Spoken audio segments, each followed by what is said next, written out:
So there are other space-related issues other than just our own personal space and how far we like people to be when we communicate with them.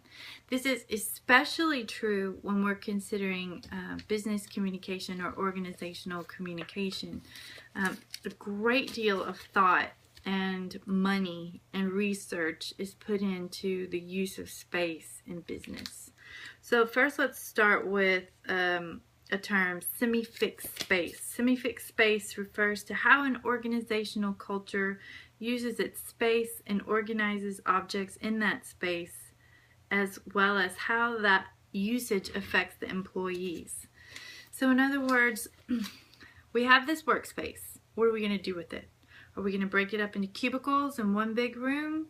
Are we going to put people in little offices so they have privacy? Are we going to put the managers in the same space as the employees? Are we going to separate the managers? And what effect will that have on interaction? Do people need quiet to think, or do they need to be able to get to each other quicker, to bounce ideas off of each other and kind of work synergistically, like feed off of each other's energy, right? So just how we're going to lay out our workspace. Then also the things like the lighting, the decor, the paint, all of that has an impact on the mood of the employees, and it communicates something to not just the employees but also to people who come to the business to have meetings or to, you know, have interaction with the employees. So office furniture can be arranged to seclude or include participants, which we just talked about. In other words, the use of space makes it possible to encourage or discourage communication or to control communication. So for example, if you put the management in a different place and you have at the front of that place a gatekeeper of some kind, an assistant, that the employees have to go through the assistant, and that really controls when and how the communication happens. So how we arrange things really matters. For example, if you had like an auction or some kind of a fundraiser, and you would need to set up the room to funnel people to the fundraising event. So thinking about how you use the pieces of furniture or movable things in your space really has an impact on all aspects of communication and interaction. Let's see, what other? Also, when you're considering the use of space for sales and marketing, it's vital. So how we display our products really matters. Also, when you think about the grocery store, where is stuff and why is it put there?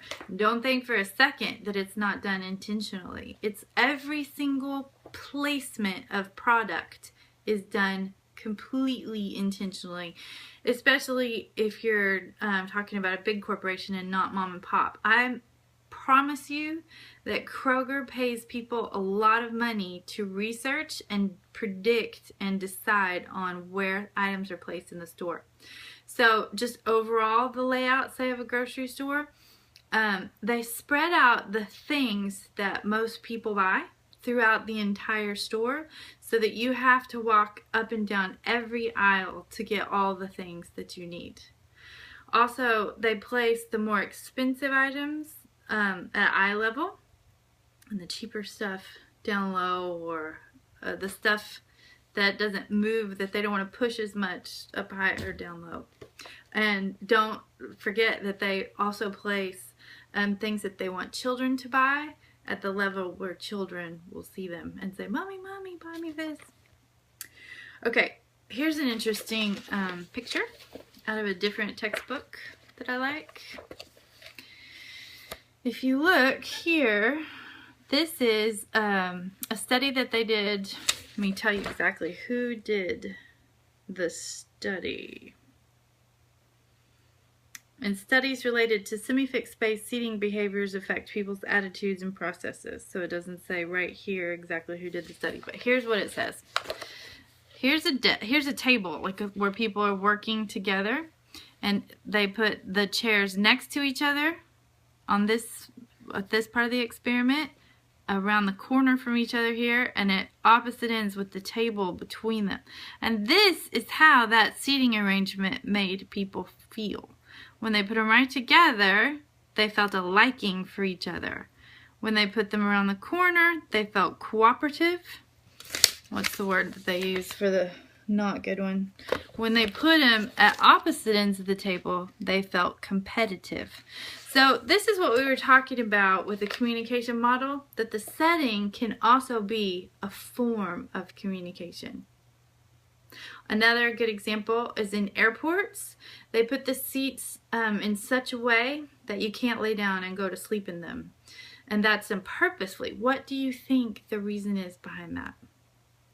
It is, I will tell you, to get you to get up and not take a nap when your flight is delayed. It's to get you to get up and walk around and spend some money. Go get a drink, go buy a souvenir t-shirt, get a magazine or a candy bar. And that is why airports do that. So anytime you're talking about a big organization, for sure they have put thought into the use of space and what that communicates.